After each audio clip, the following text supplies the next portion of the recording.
Alrighty guys, so I got 10 essential building tips for you for Sons of the Forest. So I already did a essential tips video for Sons of the Forest as a whole, but this time we're honing in on just building, and I got 10 amazing tips for you. So without further ado, let's get started. Alrighty, so the first tip is when you have Kevin here getting logs. Currently he's just sitting by the fire, but when you have him getting logs for you, don't just have him setting them on the ground for you, because when they're on the ground they can roll. Like if you have them placing logs right here, they'll roll down the hill. And if you have logs on the ground and you log out the game, they will all despawn. And also these collectors look so much better, so always have him putting logs in collectors, because they will always be there. They won't despawn when you log out the game.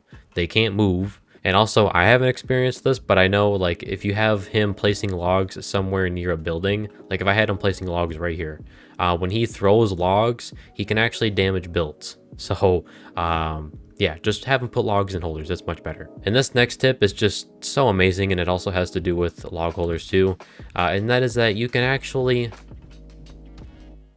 throw logs in the holders. You don't have to go up here and then press X. That's just a pain in the butt. You can just toss them. Like that is amazing. I was so happy when I found that out. And also this next tip has something to do with Kevin as well, and that is when you also have him cutting down logs. I'm just warning you that if you have a tree house, as in a house in a tree, and you tell Kevin to go cut down trees, there's a chance that he might prance right over to your tree house, or the tree that your house is in, and cut that thing down. So I'm just warning you. I've seen videos of it online. I haven't made a tree house in this game, but I've seen videos online of him walking up to a tree that a tree house is in, cutting that thing down, and then the whole tree house just comes tumbling to the ground. So yeah, just warning you there. If you want Kevin to go get logs for you for your tree house, you might want to take him over to a different forest. All right, I just slept and it just turned to spring, which kind of sucks, because one of my tips that I had, you kind of needed to be winter, but okay, that don't matter. Also, if you're wondering what this box is, or like glowing box around my house, I don't have a clue. It's been doing this for like the past day or two, but yeah, if you're wondering what that is, I have no clue.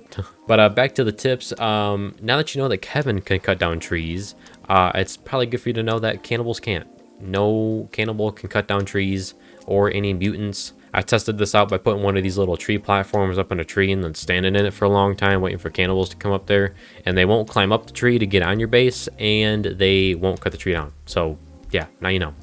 And now this next tip, oh boy, is it a banger. Okay, let me tell you, if you're not using zip lines to transport logs, you're doing it wrong. Okay, because like in me being in this wide open field, cutting down trees way over there and then bringing them all the way back to my base, it's just super inefficient. Okay, no, you can just put down this like little structure right here, attach a zip line to it with your rope gun. By the way, if you don't know how to attach a zip line or use a zip line, use your rope gun, aim at this thing, shoot it, and then shoot it over to there too, and then you can put logs on this.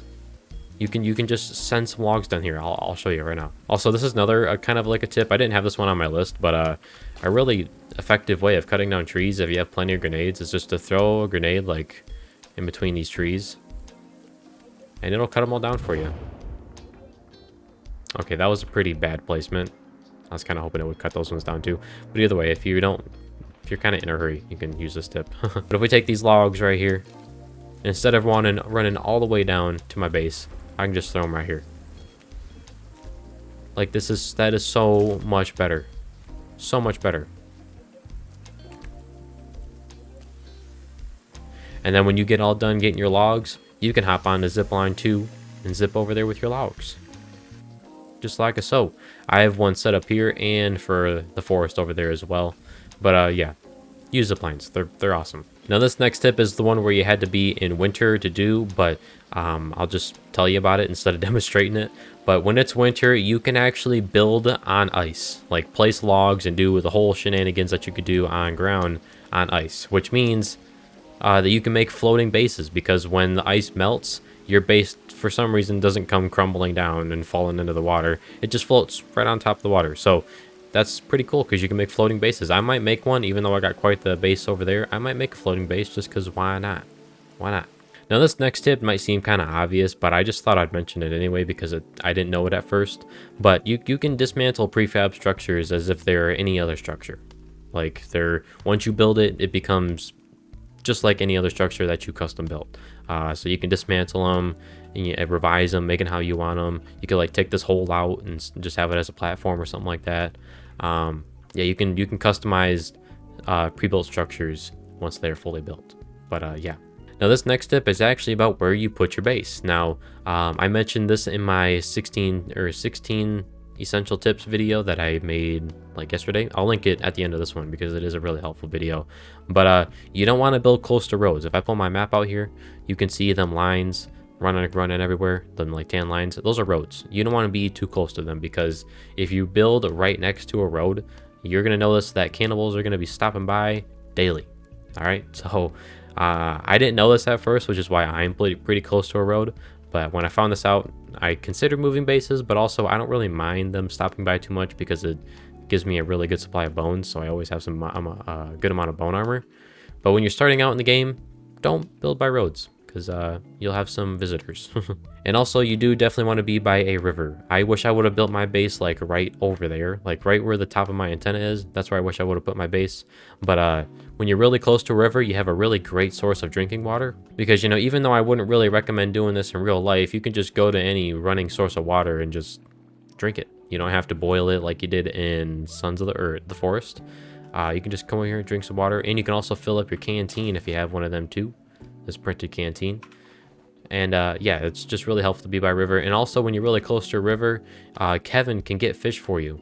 Unfortunately, I'm also too far away from the river to have him get fish for me.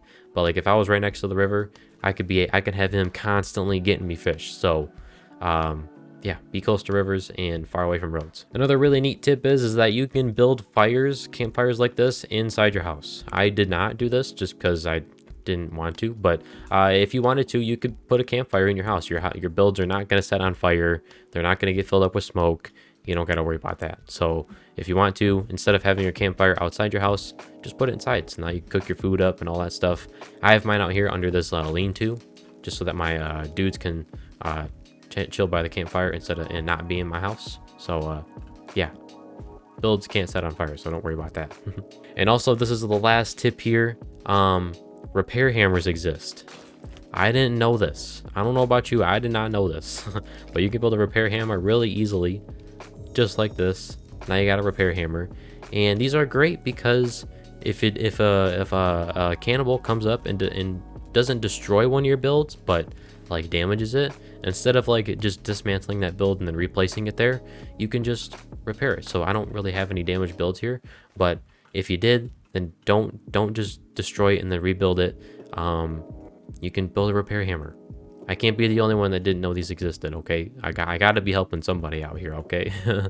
But yeah, that's actually 11 tips there, including the grenade one over there. But yeah, I really hoped you guys enjoyed this video. If you got any value out of it, that's great. I'm glad you did.